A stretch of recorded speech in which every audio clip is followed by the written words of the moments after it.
Hi everyone, it's me again, Noy. And for today's video, first time ko nga ni magkaigwa ulit kay check-in luggage. Iba na pala ng process ngunyan. Tay ka na mismo ma-self bag drop. After mo mag-check-in online, mapila ka man giraray digdi, tapos mapindot-pindot ka dyan para sa sticker na ilalaag mo sa baggage mo. Medyo hassle, tadakulo na pila ang magaganap. Panagluwas ng si sticker, ilalaag na sa luggage. Then tatawang kang claim stub. Tapos ini ang malala.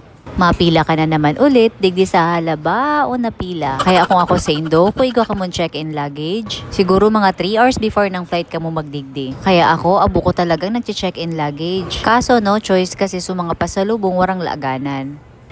Nagpila pa kami sa self-drop, self-bag drop. Eklabod na yan. Digdi, wala man sa ng pila. Yan o, free. Pwede kang mag-check-in.